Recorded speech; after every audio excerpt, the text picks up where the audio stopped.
Good afternoon, student. Myself Sneha Pandey. Subject SS. Date 7/8/2020 and day is Friday.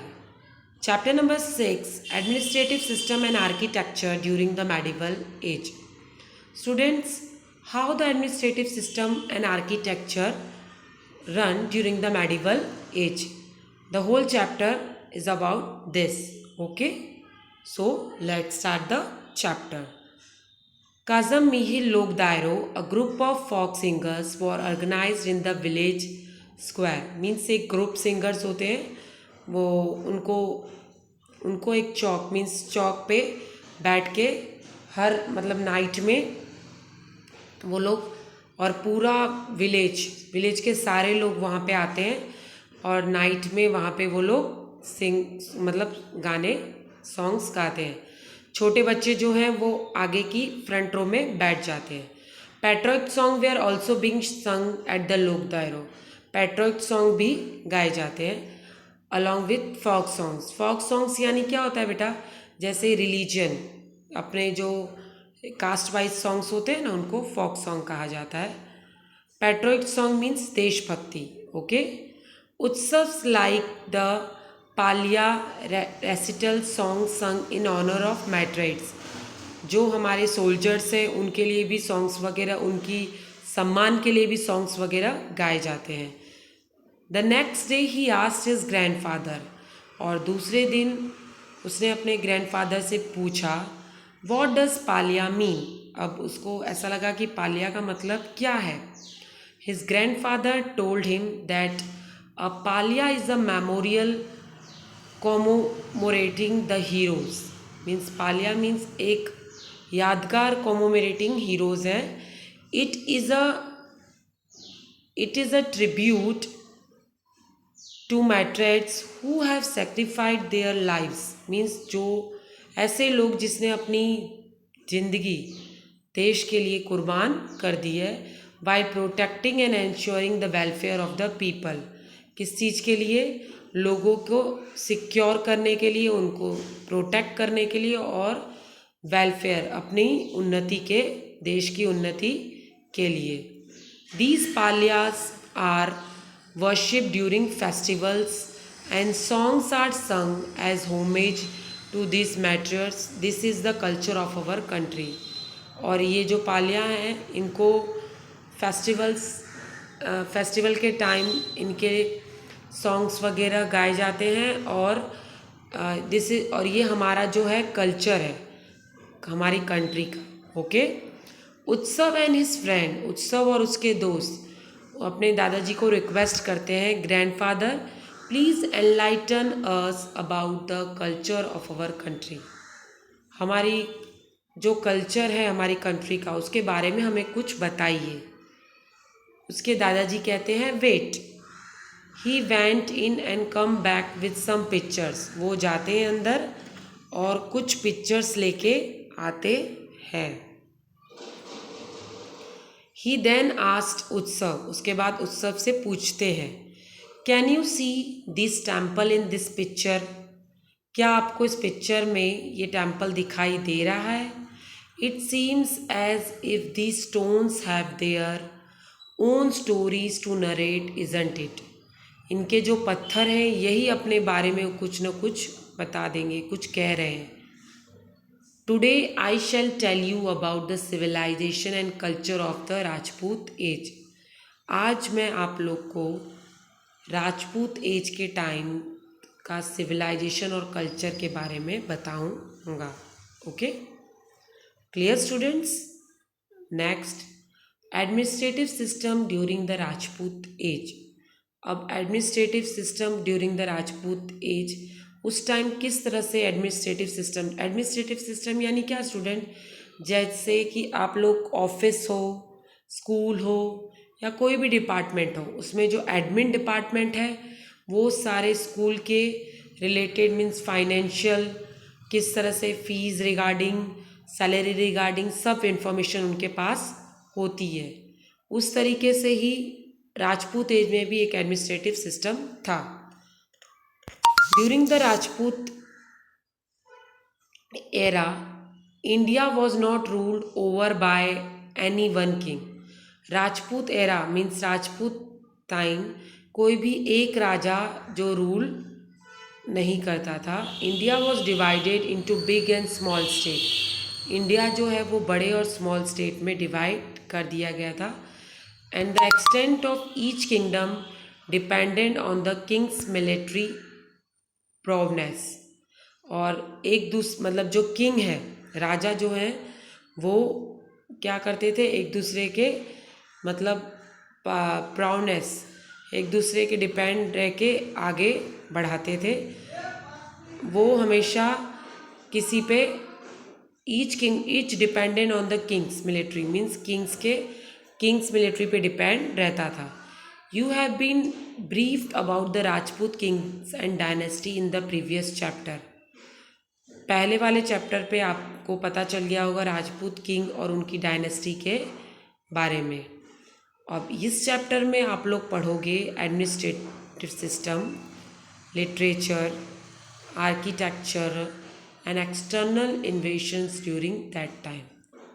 उस time पे क्या क्या external इन्वेशन होते थे, क्या क्या अलग काम होता था, ये सब आज पढ़ेंगे. Okay. First, administrative system. Administrative system started after the 7th century. Various Rajput dynasty ruled in India. काफ़ी अलग अलग डायनेस्टी ने रूल किया है. However, even though different dynasties came to power there, अलग अलग डायनेस्टी ने यहाँ पे आके राज्य किया. There was little change in the administrative system. कुछ चेंजेस हुए एडमिनिस्ट्रेटिव सिस्टम में. दो kingship was heredity, but kingship means राजा जो थे, जिस तरह से जैसे कि राजा, अगर राजा की डेथ हो जाती है तो उनका जो बेटा है वो नेक्स्ट राजा बनेगा. इस तरह से हेरिडिटी बुनियादी चलता आया है. It was not compulsory that the eldest son would always automatically become the next. ऐसा कंपल्सरी नहीं है कि बड़ा ही बेटा राजा बनेगा. The heir apparent selected by the king was called the crown prince. वो राजा डिसाइड करेगा कि वो अपना क्राउन किसे दे. Okay. In some cases even people and ministers elected on their selected their king. कभी कभी अलग अलग केसेस में क्या होता था कि जो लोग या फिर मिनिस्टर्स इलेक्ट करते थे. For example, while in Kashmir, King Yashakara was selected and enthroned by the Brahmin group. In Gujarat, Kumarpal was selected as the successor by the Council of Minister. Kumarpal को सेलेक्ट किया गया था as a successor by the council of, मतलब council of minister ने select किया था. Okay students. Next, the ministers were appointed to assist the king to administer and manage the kingdom effectively. अब ministers appoint किए जाते थे ताकि जो राज्य है वो स्मूथली चले, कोई प्रॉब्लम्स ना हो. Yet at times people become victims of poor, wrong administrative policy. कभी कभी उस टाइम लोग क्या हो जाते थे, पुअर, गरीब और गलत पॉलिसीज़ के शिकार बन जाते थे. ठीक है. Administrative system in the village. अब एडमिनिस्ट्रेटिव सिस्टम विलेज में किस तरह से चल रहा था. Village institution were very important during the medieval period. Village institution जो था वो बहुत ही इम्पॉर्टेंट था उस टाइम पे. The panchayat looked after it's administration. Panchayat उनको देखता था. The head of the panchayat was called मुखी और सरपंच. जो पंचायत का जो हेड होता था उसे क्या कहा जाता था, मुखी और sarpanch. And he was responsible for protecting and delivering justice to the villagers. और वो किस चीज़ के लिए जस्टिस मीन्स किसी को भी इंसाफ मिलना चाहिए, वो न्याय दिलाते थे। He was the final word, उनके जो वर्ड्स होते थे वो फाइनल होते थे। स्टिल इन मैनी केसेस, बाकी अलग केसेस में gram sabha would also give verdict and punish culprits. Gram sabha को भी ये मतलब पोजीशन दी जाती थी कि वो लोग भी पनिश कर सकें जो गुनहगार हो। इवन टुडे, आज के डेट में भी at the village level the gram panchayat और the elder of the panchayat provide guidelines to the people.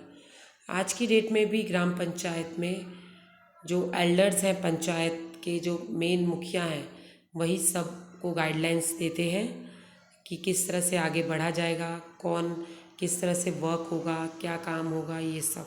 Okay students, at that time land revenue was the main income of the kingdom. उस time में जो land revenue means ज़मीन के through वो लोग क्या करते थे, रेंट वगैरह लेते थे और वो उनकी मेन इनकम थी। Each kingdom had different ways of collecting land revenue. हर एक किंगडम में अलग अलग तरीका था लैंड रेवेन्यू लेने का। But usually of 6 part of cultivation was taken at the land. But उसका जो 6 पार्ट था वो लोग तो ले ही लेते थे, राजा। Apart from this other taxes were also levied on the people. उसके अलावा भी बाकी के हिस्से का उन लोग को टैक्स पे करना होता था। मीन्स 6 पार्ट उनका और बाकी के हिस्सों का उनका टैक्स पे करना होता था। Different officers were appoint for different activities. अलग अलग ऑफिसर्स को अपॉइंट किया जाता था अलग अलग एक्टिविटीज़ के लिए। Moreover taxes were collect at ports and octroi points. हर जगह अलग अलग टैक्सेस अलग अलग पोर्ट के हिसाब से लिया जाता था। Landlords collected the tax and paid tribute to the kings. Landlords क्या करते थे, टैक्स कलेक्ट करते थे और किंग्स को देते थे। अब नेक्स्ट पॉइंट आया literature. During the Rajput age, literature means to write some literatures, some kind of poets, some kind of poems, some kind of thesis, this type. During the Rajput age, there was a lot of religious writing as well as literature of various kinds.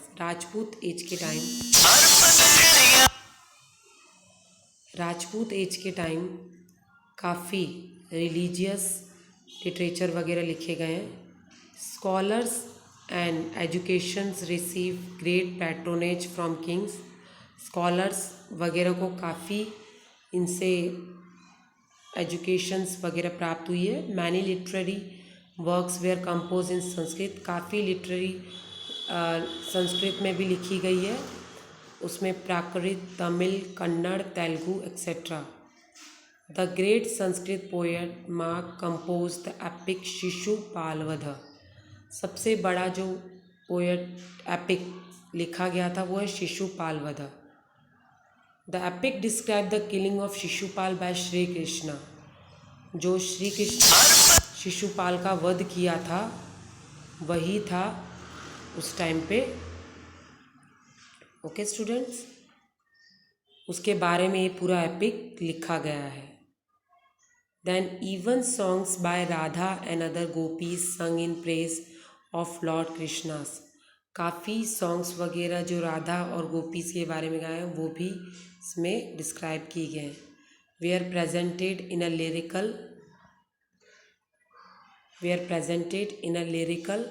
Manner, means काफ़ी lyrical form में songs वगैरह गाए। The biography and achievements of the kings they are also compose in a poetic manner. Biography किसी के बारे में अगर बताया वो भी एकदम पोएट के तरीके से गा के बताए। Hemchandra Acharya wrote Kumarpal Charita based on life of the Solanki king of Gujarat Kumarpal. ये पूरी जो उनकी लाइफ के बारे में डिस्क्राइब किया गया है। और एक ग्रामर बुक थी जिसका नाम था सिद्धेन शब्द अनुशासन. As the title indicates, the names of King Siddharaj, Jaisingh and Hemachandra Acharya are associated with this book. The book was considered so important that it was placed on an elephant during a procession in Patan. ये book को काफ़ी अहमियत दी गई थी क्योंकि जब procession इस book को कहाँ रखा गया था, एलिफेंट के ऊपर.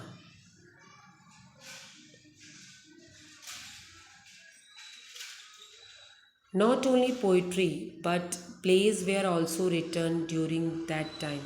Plays यानी नाटक वगैरह भी लिखे गए हैं. Okay students, भावभूति wrote उत्तम चरित्र while Pandit Narayan composed Hitopadesha a collection of stories. ये सब अलग अलग स्टोरीज़ वगैरह लिखी गई हैं. फिर जो स्टूडेंट्स हम लोग पंचतंत्र की स्टोरीज़ नहीं पढ़ते हैं वो सब भी तब लिखी गई हैं.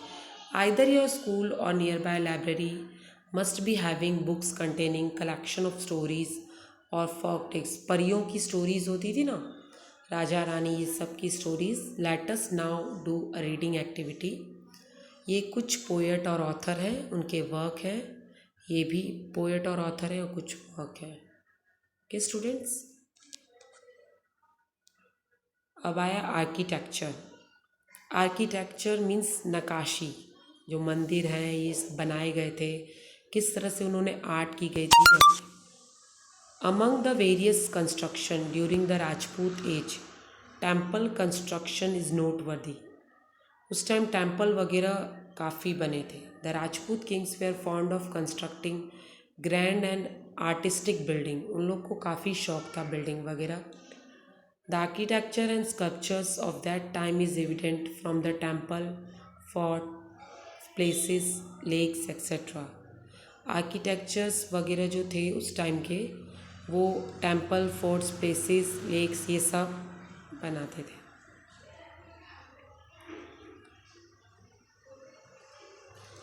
Among the temples, Khajuraho in Madhya Pradesh and the Puri temple of Lord Jagannath are famous for their architecture and sculptures.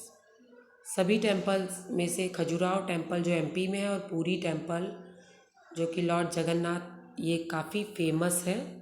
The sun temple of Konark was also built during that time. Sun temple जो है जो कि कोणार्क में है वो भी काफ़ी मशहूर है. The Konark temple was constructed with great finesse and was shaped like a chariot driven by 7 horses. इस तरह से बनाया गया है कि 7 हॉर्सेस उनके आसपास हैं. Among the other, sun temple of India, the Martand temple of Kashmir and the Modhera sun temple of Gujarat. इसके अलावा ये सब भी टेम्पल जो है वो. A prominent features of the Modhera temple is that the first rays of the sun fall directly on the ideal. मतलब जो मोडेरा टेम्पल है वो इस तरह से बनाया गया है बेटा कि जो सूरज की पहली किरण है वो सीधा आइडियल पे गिरे. Okay students, the Ellora caves of the Deccan have caves representing 3 religions. Ellora caves इस तरह से बनाया गया है कि वो 3 रिलीजन के बारे में दर्शाता है. First Hinduism, second Buddhism and third Jainism. One among these is a grand Kailash temple. इनमें से जो कैलाश टेम्पल है वो बहुत बड़ा है. The Elephanta caves near Mumbai have a beautiful 3 face sculptures of Lord Shiva. The Meenakshi temple at Madurai. Meenakshi temple जो है वो मदुराई में है, वो काफ़ी फेमस है पूरे इंडिया में. The temples of south India are especially well known for their imposing gateways called gopurams. South India के टेम्पल्स हैं वो काफ़ी फेमस हैं, specially gateways called gopurams. After hearing about the fame of such grand temples, many foreign invaders came to loot them. इतना सब सुनने के बाद काफ़ी बाहर के फॉरेन इन्वेडर्स जो है इनको लूटने के लिए आए. The magnificent Somnath temple of Gujarat was attacked by many times. आप लोग ने सुना ही होगा कि सोमनाथ टेम्पल पे भी उन लोग ने अटैक किया था। अब नेक्स्ट टॉपिक है मोहम्मद गजनी। ओके स्टूडेंट, मोहम्मद गजनी, ये जो मैप दिया गया है उनके पूरे रूलिंग के बारे में बताया गया है। Though the Rajput age is well known for its valour and sacrifice. सब जानते हैं कि राजपूत एज में काफ़ी आगे बढ़ा है और उन्होंने काफ़ी सेक्रीफाइस किए गए हैं। It also saw the construction of many beautiful and imposing building. इसके अलावा काफ़ी ब्यूटीफुल बिल्डिंग्स, मॉन्यूमेंट्स भी बनाए गए हैं। Many foreign invaders invaded India during that period. This period काफ़ी फॉरेन इन्वेडर्स भी आए हैं इस टाइम पे। Then Mohammed Ghazni the sultan of Ghazna between 1000 century and 1075 century. उसके बाद मोहम्मद गजनी जो है वो उस टाइम पे उन्होंने अटैक इंडिया, इन्होंने काफ़ी टाइम इंडिया पे अटैक किया। In spite of facing problems during the attacks he continued the plunder India with full force. उन्होंने काफ़ी फोर्स लगाया। During one such attack when Gujarat was under Bhimdev Solanki rule he plundered Somnath. और जब गुजरात जो था वो किसके अंडर में था? भीमदेव सोलंकी के अंडर में। तब उन्होंने सोमनाथ पे अटैक किया था। Many people from Saurashtra and Gujarat join Bhimdev Solanki and try to protect Somnath but failed.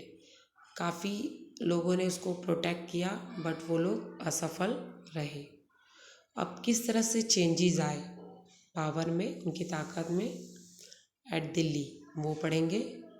आप पृथ्वीराज चौहान की पिक्चर आप इस बुक में देख रहे हैं।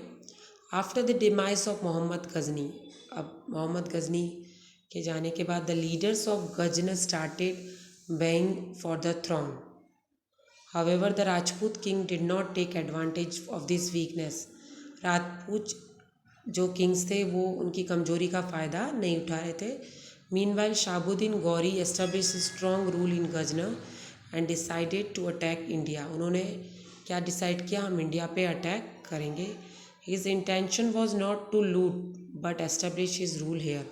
उनका इंटेंशन ये नहीं था कि वो लोग लूट करें, बट उनको राज्य करना था। Initially he wasn't successful. He could not forget his defeat by Queen Nayak Devi of Ahinwal Patan and therefore he attacked India for 12 years. 12 साल तक उन्होंने इस पे अटैक किया। Finally the second time he attack Delhi, और दूसरी बार उन्होंने दिल्ली पे अटैक किया। Prithviraj fought bravely but without any prior preparation और help the other Rajput kings. Prithviraj ने काफ़ी ताकतवर से मतलब हिम्मत लगाई, काफ़ी प्रिपरेशन वगैरह नहीं की थी। और उसके बाद Shahabuddin establish his rule there and extend his kingdom. उन्होंने काफ़ी अपना किंगडम बढ़ाया। Who was after Shahabuddin his slave who was also commander. उसके बाद वो कमांडर भी बने। Qutubuddin Aibak ascended the throne. He was also as the founder of slave dynasty. Slave dynasty के वो फाउंडर थे। इस तरह से राजपूत रूल का अंत हुआ दिल्ली में। There was change to the administrative system and society. काफ़ी चेंजेस आए। What kind of changes to place and by, किस तरह के चेंजेस आए, क्यों आए, इस सब पे हमको क्वेश्चंस बहुत आ रहे हैं। In place of valour and sacrifice people started conspiring against each other for power. The throne of Delhi was stained with blood. काफ़ी उन्होंने बलिदान किया, कितनों ने अपना खून वगैरह सब बहाया, और इस तरह से काफ़ी चेंजेस आए। फिर भी उन लोग को बहुत सहना पड़ा। इस तरह से चैप्टर को हम यहाँ ओवर करते हैं। Thank you students.